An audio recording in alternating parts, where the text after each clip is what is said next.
Beyaz bayrak şimdi kalktı, start verildi, koşuda başladı sayın yarışseverler.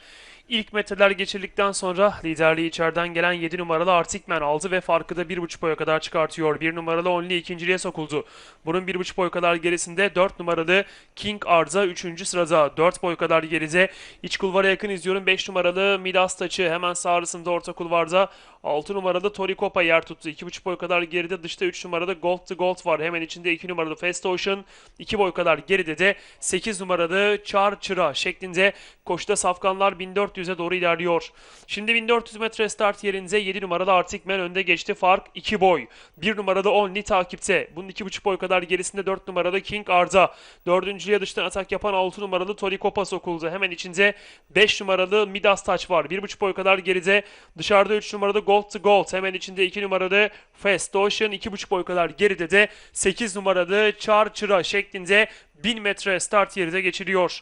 7 numaralı Artikmen'in liderliği baştan itibaren sürüyor. Fark 1,5 boy. 1 numaralı Only'nin de baştan beri takibi devam ediyor.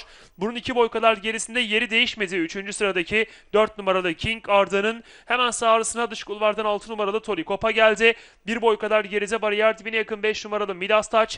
2 boy geride. İçeride 2 numaralı Fast Ocean. Dışında Gold to Gold 2 boy kadar geride grubun son sırasında 8 numaralı Çar Çıra şeklinde koşuda son viraj dönülüyor.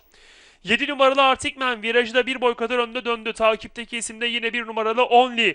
1,5 boy kadar geride. Orta kulvarda 4 numaralı King Arda var. Bu şekilde safkanlar son 200 metre doğru yaklaşırken dıştan atak yapan 1 numaralı Only şimdi geldi ve liderliği az farklara geçirdi. Ancak içinden 4 numaralı King Arda bariyer dibinden de 8 numaralı Charger'a atak yapıyor. Son 100 metreye doğru 4 numaralı King Arda lider. İçeriden 8 numaralı Charger'a geliyor. Son 50. Ortadaki 4 numaralı King Arda farkı şimdi 1,5 hatta 2 boya kadar çıkartıyor ve kazanıyor.